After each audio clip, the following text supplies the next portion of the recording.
युद्ध में मेरे पराक्रम को जो मनुष्य सुनने वह सर्वथा निर्भय हो जाएगा। मेरे महात्म्य सुनने वाले पुरुषों के शत्रु नष्ट हो जाते हैं, कल्याण प्राप्त होता है और कुल आनंदित रहता है। सभी शांत कर्मों में स्वप्न देखने वाले ग्रहों की दारुण पीड़ा होने पर मेरा महात्म्य श्रवण करें, उसके सभी उपद्रव शांत हो जाते हैं। ग्रहों को दारुण पीड़ाएं निवृत्त हो जाती है। मनुष्य का देखा हुआ बुरा स्वप्न सुख स्वप्न हो जाता है। बाल ग्रहों द्वारा पीड़ित बालकों के लिए यह महात्म्य शक्तिदायक है।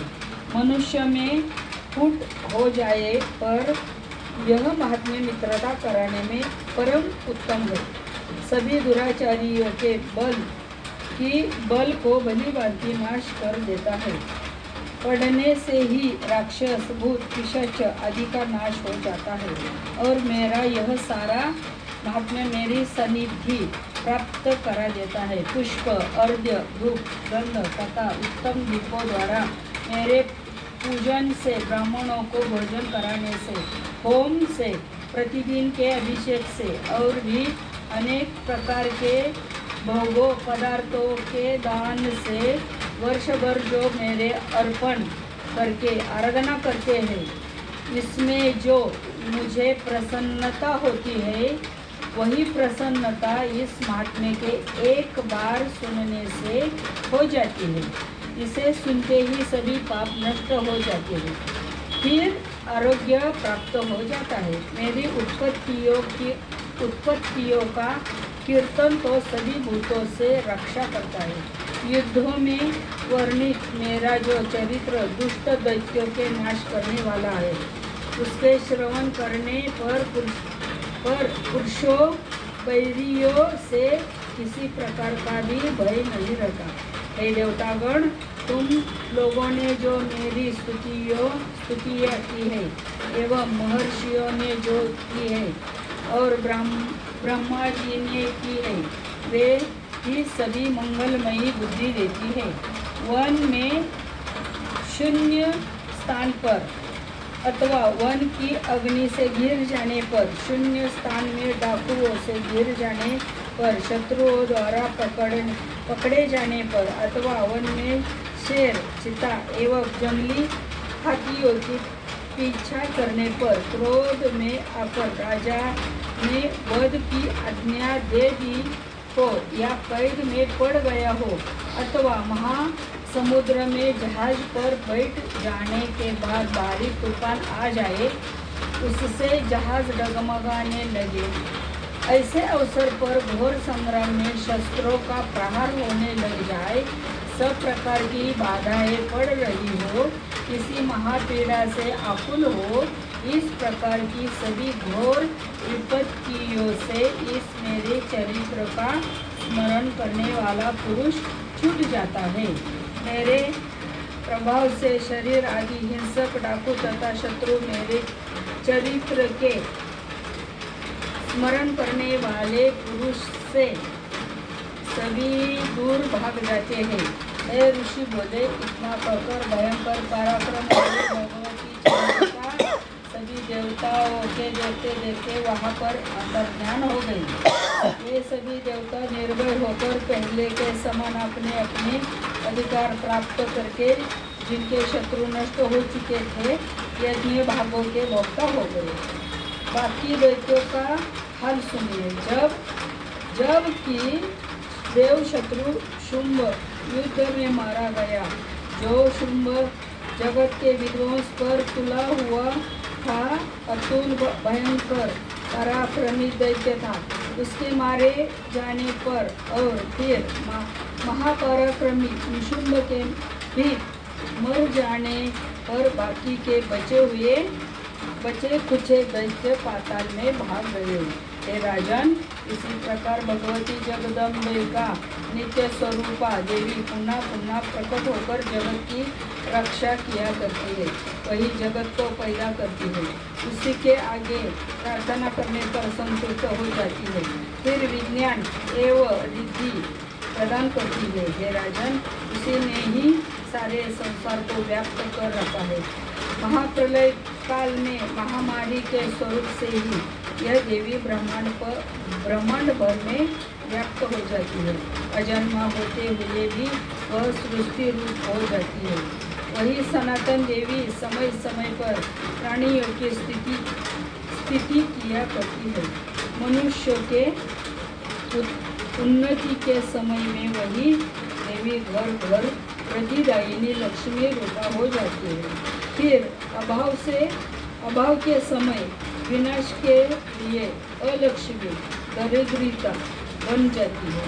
पुष्प धूप गंध आदि सामग्रियों से पूजी गई फिर स्तुति करने पर यही देवी धन पुत्र धर्म में मति शुभ गति आदि प्रदान करती है। भगवती देवी मैया की उदो अध्याय 13वां। ऋषि बोले, हे राजन, इस प्रकार मैंने देवी जी का उत्तम आत्मकथन कर सुनाया, जिसने इस जगत का धारण किया कर रखा है। वह देवी इस प्रकार के प्रभाव वाली है। वही देवी विद्या उत्पन्न करती है। उसी भगवान विष्णु की माया ने ही राजन उसको इस वैश्य को तथा और भी विवेकवान जनों को मोहित कर दिया है। यह पहले भी मोहित थे, फिर आगे भी मोहित रहेंगे। इसलिए हे महाराज, तुम उसी परमेश्वरी की शरण में जाओ, क्योंकि वही देवी इस प्रकार आधारित होकर मनुष्य को भोग स्वर्ग एवं मोक्षादि प्रदान किया करती है। मार्कंडेय जी बोले, इस प्रकार ऋषि के वचन सुनकर उस राजा सूरत ने प्रशस्त व्रतों का पालन करने वाले महाभाग मेघा महर्षि जी को प्रणाम किया।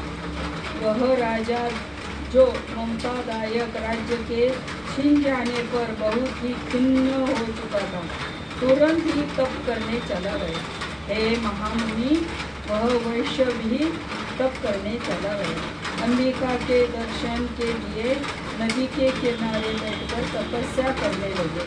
वह वैश्य देवी जी का परम उत्तम सूक्त का जप करने लगा।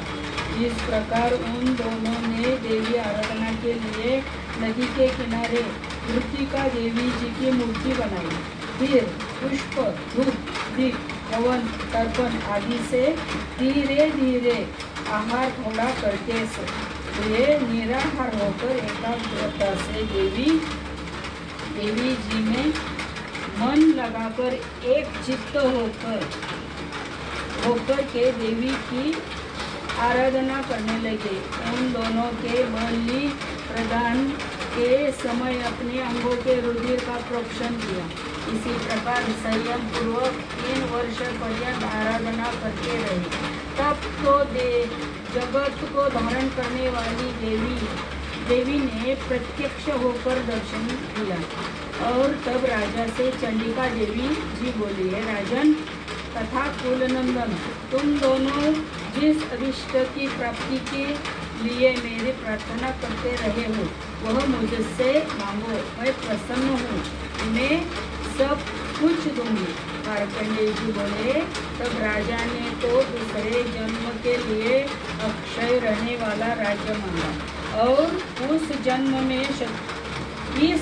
में शत्रु सेना को बलपूर्वक नाश करके फिर अपने राज्य की प्राप्ति का वर मांगा।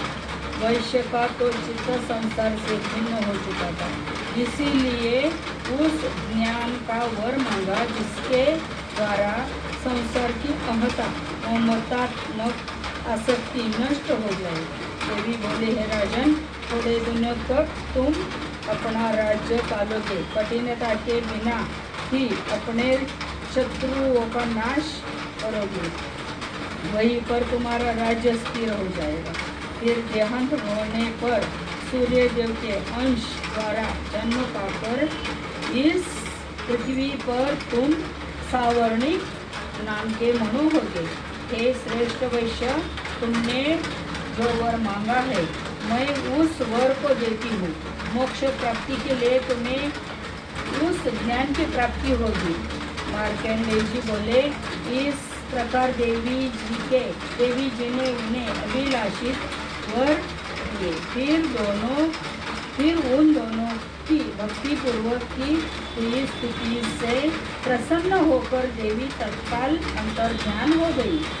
इस प्रकार वह क्षत्रिय श्रेष्ठ सूरत देवी से वर पाकर फिर सूर्य से उत्पन्न होकर सावर्णी नामक मनु हुआ। इति श्री दुर्गा सप्तशती समाप्त। जय अम्बे माते की जय हो। बोला पुंडलिका वरदे हरी विठ्ठल श्री ज्ञानदेव तुकाराम पंढरीनाथ महाराज की जय। श्री रेवणनाथ महाराज, महालक्ष्मी माता, यल्लम्मा माता की जय। जय श्री राधे।